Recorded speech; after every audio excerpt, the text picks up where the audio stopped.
Our next speaker is one who's talking about the nature of man, and a particularly important area of that I have personally held as a high ideal, and that is empathy. Understanding that. And when I was talking to your next speaker, she said some amazing ideas to me about how the state is involved in this and how the state is working to hurt us and pull it down. But what we can do now to take control of that.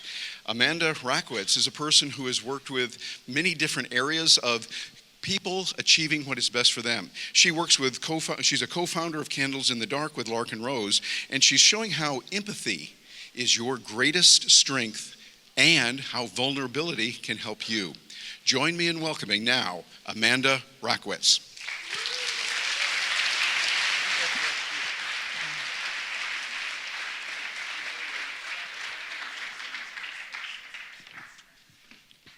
Good morning.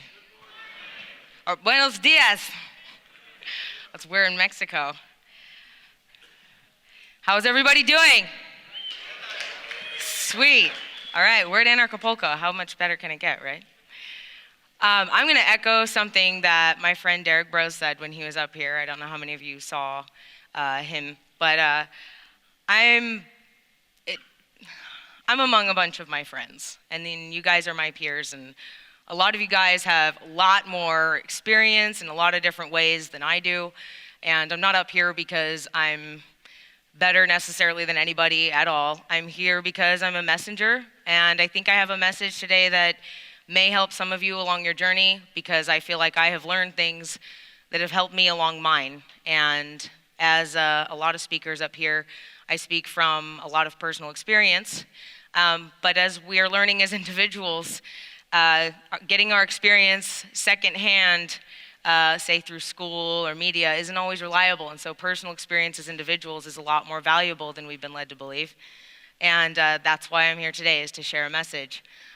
For those of you who don't know who I am, how many of you know who Lark and Rose is? Okay, so that's my complimentary better half. He'll argue with me on that.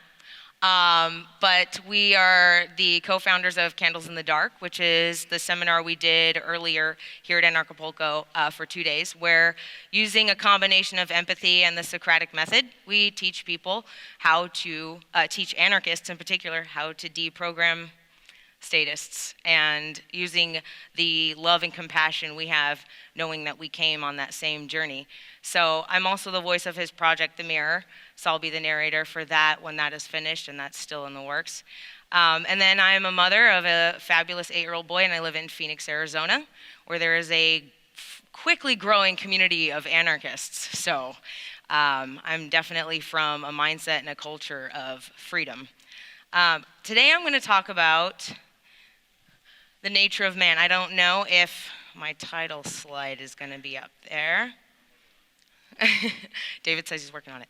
Okay, but I'm talking about the nature of man, and a lot of people throughout centuries, philosophers, thinkers, have discussed what is the nature of man, who are we fundamentally, and there's a lot of different ways we can talk about that. There's a whole lot of arguments, are we inherently violent? Are we inherently good? And I'm actually here to talk about a little bit of a different perspective on that I think gets overlooked. When we're born vulnerable, right? We're born trusting. A baby has no knowledge of the world whatsoever. And so it very instinctively trusts, and has to, the human beings that are taking care of it. And we enter this world, and very quickly, through a myriad of ways, we're attacked. And that's unfortunate, but a lot of that is thanks to, well, the reasons that we're here, right? The state. It's thanks to the fact that there are people in the world who want to manipulate us and control us and harm us. And once we experience a lot of mental and psychological and emotional and physical pain, we begin to build walls. And that's actually a protective mechanism that we do And a lot of us don't do it consciously. In fact, as many of you have learned through your own inner journeys, we do that very young and very quickly. How many of you will raise your hand and say that's true for you? All right. So I'm among people who understand what I'm talking about. Great. And I'm here to say that vulnerability that we have when we are born and that trust is actually a key to our greatest strength and the end of the state.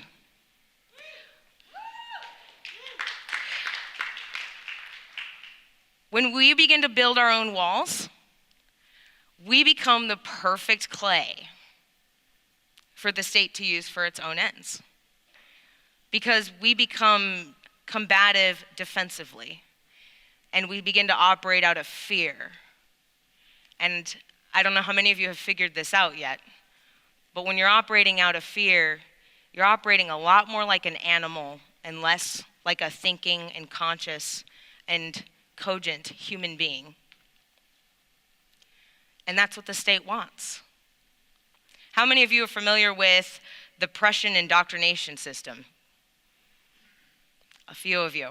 It's what the American schooling system is based on, and it was designed to turn children into soldiers at a very young age, because very quickly control freaks who wanted to be able to send men to do their dirty work for them figured out that logical men and cogent men do not want to go to war, and that's a problem. I'm going to talk about empathy. I think a lot of people think that empathy is something maybe only more of a feminine thing or an emotional thing, or it's about simply sympathizing with somebody or being able to relate to them. But empathy is something that most humans are born with some level of, and it can be trained out of us, it can be traumatized out of us, but it's extremely valuable. And it leaves us open, and it does leave us vulnerable to pain. But this is where the message that I want to bring to you today really matters. We are not here to avoid pain and to wall off. We're here to connect with each other. Because that is the only way we stop putting up internal walls. That is the only way we stop being in defense and fight or flight mode. And it's the only way we begin to think as rational, conscious, intelligent humans. And when human beings don't think out of fear, the state can no longer easily predict what we're going to do.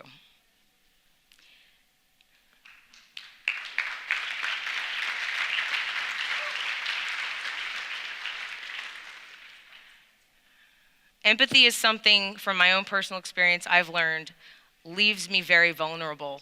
How many of you would consider yourselves very empathetic and you've been called naive for that?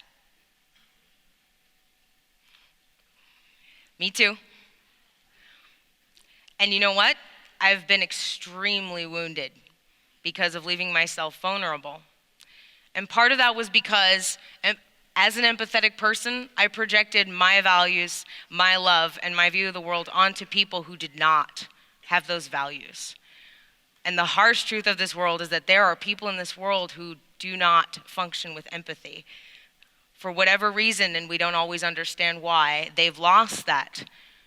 And they do not connect with other human beings. The way they understand how empathetic humans operate is they watch and study, and they learn how to control and manipulate what they're watching, but they don't understand other humans from in here. This is the greatest vulnerability of the mechanism we call the state. They do not understand the people in highest places of power in the world. They do not understand what it is to feel what another human being really feels and to care about what that person feels. They are disconnected completely from their human empathy. But because of that, that means we have an advantage. Because we do feel one another. We do connect with one another. We understand one another. When I talk to so many of you, you all understand how it feels to be extorted, to be violated, to be watched, to be controlled, to be told you're not allowed to live your life. And those people do not care. They don't understand that. And that's why I don't fear them anymore. Because the truth is, I understand humans better than they do. They understand what humans do when we let the world make us wall off. They understand what we do when we're afraid because they understand animals. And they understand the fear brain. And if they can keep you there, if they can keep you operating out of what might happen, somebody might hurt me, and keep you in defense mode, and keep you locked down inside and terrified, they can predict almost your every move. And that is how the war games began. So I'm here to tell you that you do not need to fear the greatest vulnerability in yourself that you were born with. You do not need to fear being open. And yes, being open and empathetic comes with the risk of pain. And facing that pain and still remaining open to connection and open to love and open to feeling one another is the only way we actually outsmart them.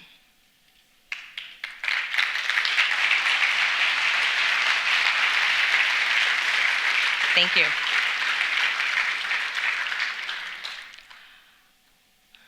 I know a lot of people tend to think that being protective of the self and being very guarded is really the safest way to operate. I've learned that there's a dangerous line in that. Believe it or not, there is a fine line between somebody becoming or developing sociopathic tendencies and somebody who is just beginning to build walls because they've been wounded. When you begin to build walls, you're not just cutting off from your fellow man. You are cutting off from what you were born with, which means you are cutting off from your humanity.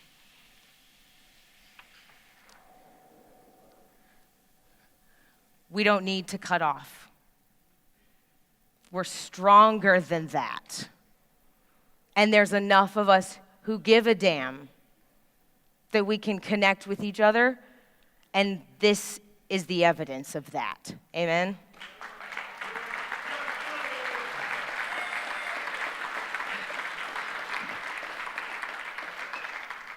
I am among my heroes, and I mean that. All of you guys. Fuck Hollywood.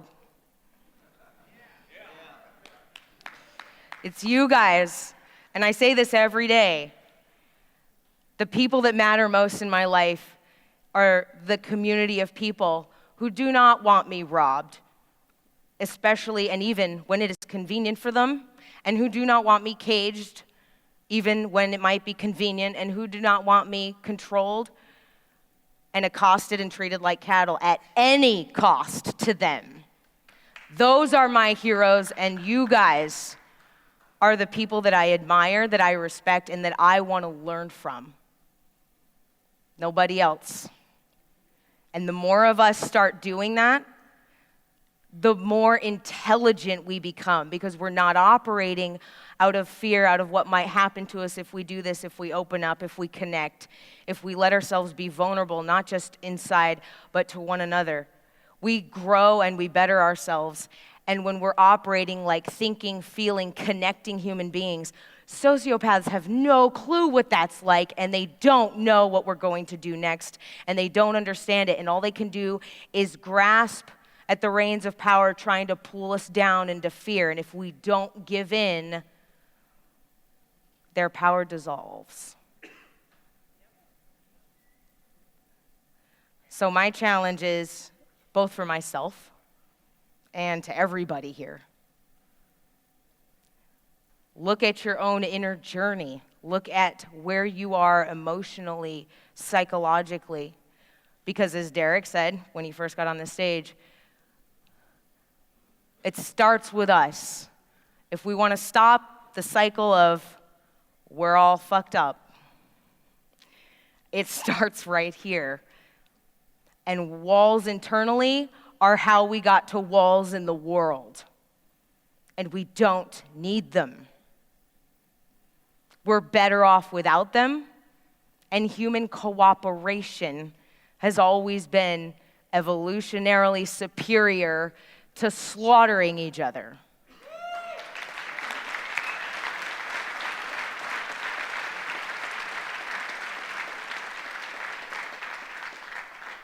I'm going to get a little bit personal here for a moment. I had an experience in my life very recently that was extremely eye-opening. I went through a relationship with somebody for 7 years that I would equate them to being married to the state itself. And when I say that, I mean that I was naive and that I didn't even think people in this world existed the way that this person operated. I didn't believe people like that really existed. Much like the state does, it was an incremental and gradual erosion of my sense of self, and it became mental, physical, and psychological abuse. And it was traumatic.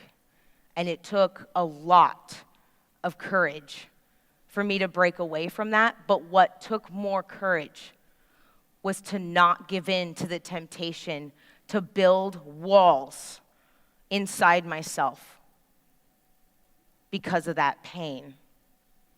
It took a lot of courage to say, I'm still going to be me.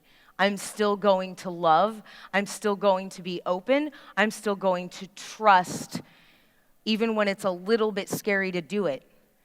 Because when I do that, I'm actually more intelligent than when I'm afraid and cowering and terrified.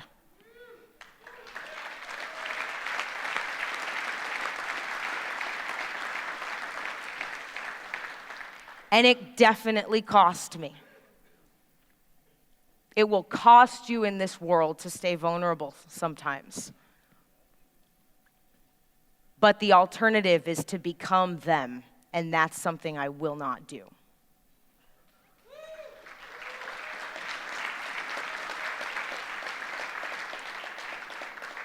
You were all born vulnerable, and you were born trusting. And you can keep a sharp eye, and you can watch for those who give themselves away, that they do not actually feel you, they do not feel others. And there are tells. The obvious are easy. The politicians are easy. But there are people in this world who do not immediately reveal what they are. And so when you are open in your empathy as a human and you are vulnerable, it does mean that you could be manipulated or tricked. But if you stay open, you will actually catch on much faster every single time. Because you will begin to stay, like I said, intelligent. You are operating at the level of somebody who understands the connection with your fellow man. They do not.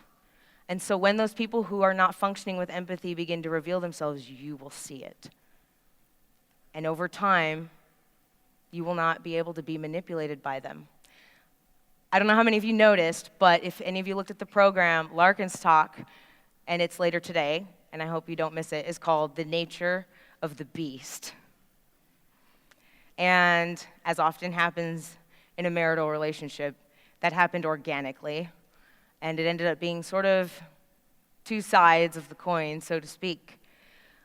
So for those of you who are wondering, how do I begin to look for this or keep my eye open for it while staying vulnerable, while staying loving, while staying empathetic, and open to trusting my fellow man and connecting with them. But how do I stay sharp? How do I look for the signs of the manipulation and the people who want to use my empathy against me? And Larkin's going to talk about that later today. That's at 4:15, I believe. So you won't want to miss that. This is important because this community is only growing. Am I right?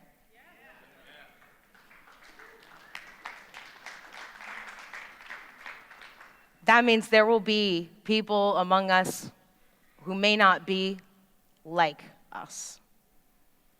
They may be among us, but they may not operate with love and with empathy.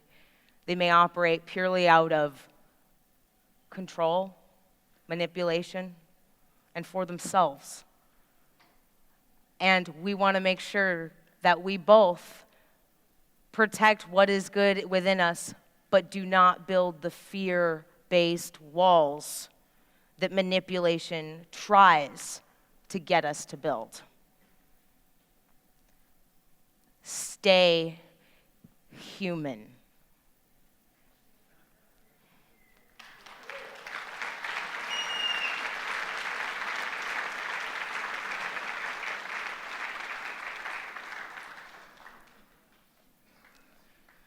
How many of you have been through something emotionally traumatic aside from anything related to the state?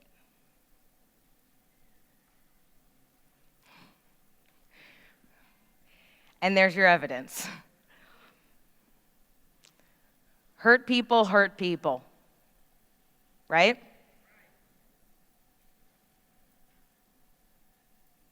Stay open, because staying open makes you stronger each time you face that potential pain. And I'm here to tell you that I am 1,000 times stronger than I was even 3 years ago.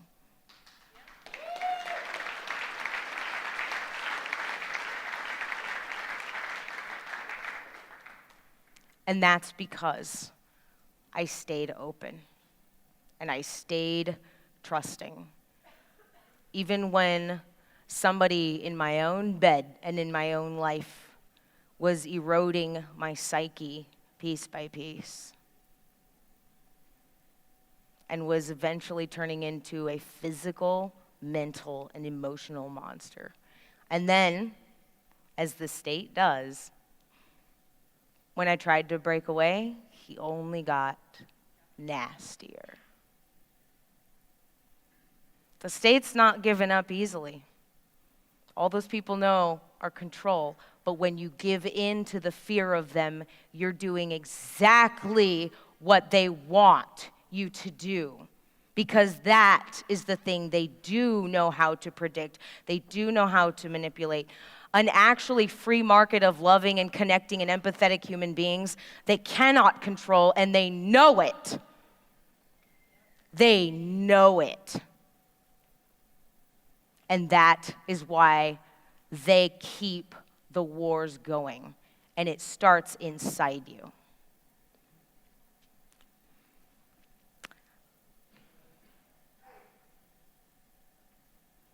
Hang on to the empathy. And keep your eyes wide open. But don't be afraid of each other. Don't give in to paranoia. That is what they want. Don't give in to the fear that comes with uncertainty. That is what they want. Don't give in to self-doubt. That is what they want, and that is how you give up and surrender your autonomy.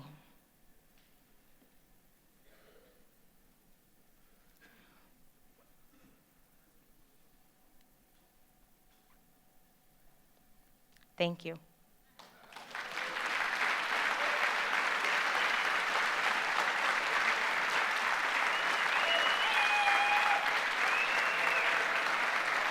Wow, thank you.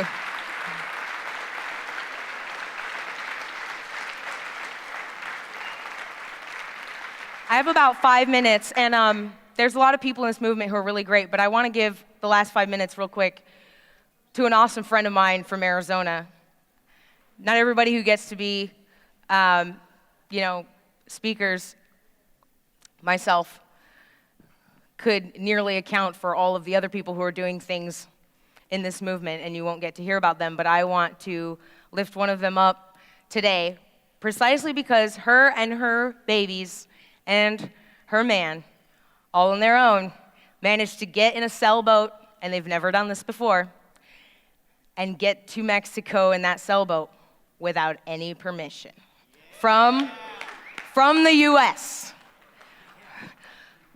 For those of you who understand and have tried crossing borders multiple times, you know that is quite a feat. And they were willing to take the risk, and they did it. So if she's back there, hopefully she is. Without further ado, I will introduce Alma Summer from Phoenix, Arizona.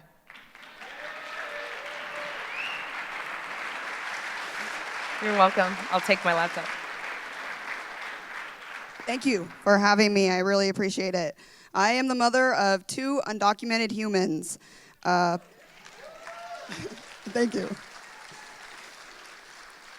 Both of them were born in hospitals, and we were fused to government forms. Yes, you can do that too. Please, do it. Neo and Tate will be free to choose their citizenship, and they can do this now. They can become a citizen of BitNation or Liberland, or, if they want, they can join a nation state. However, I do believe by the time they are old enough, nation states will have become obsolete.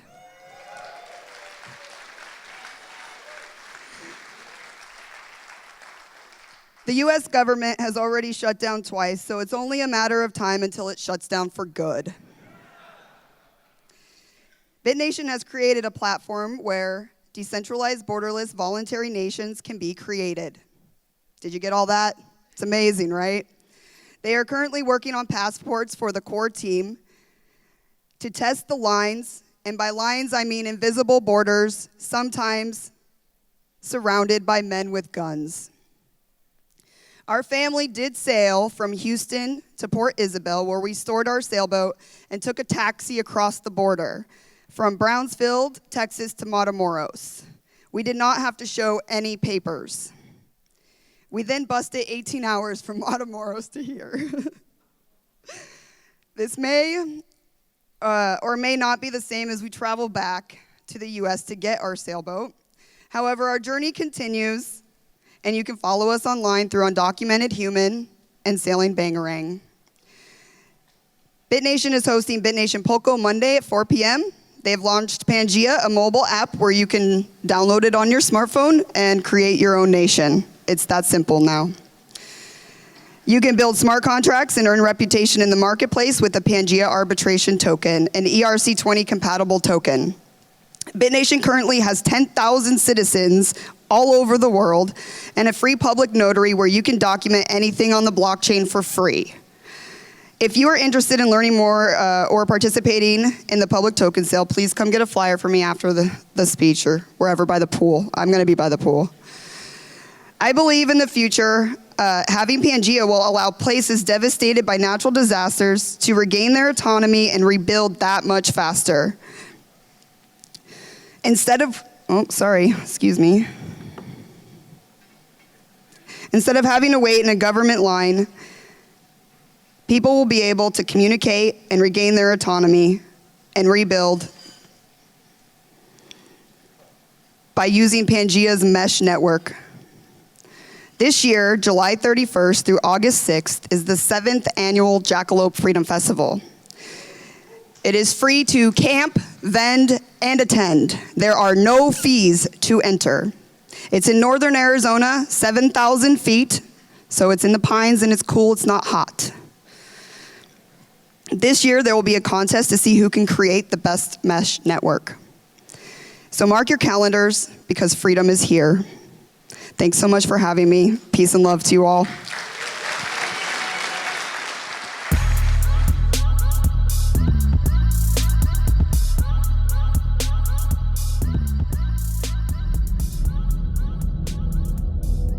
There was an idea to bring together a group of remarkable people to see if we could become something more. So when they needed us, we could fight the battles that they never could.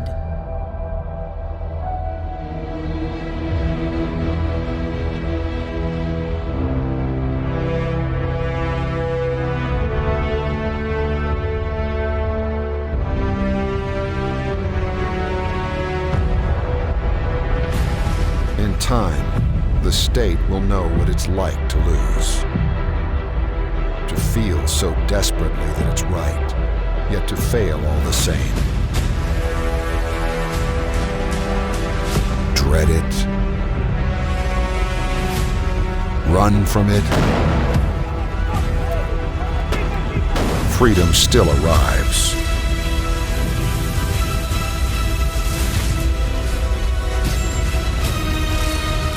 Vacate the state.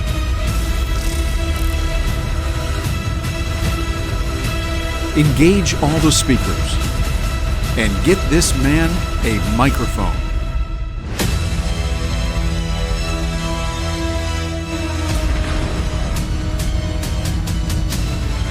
Fun isn't something that one considers when eradicating tyranny. But this does put a smile on my face.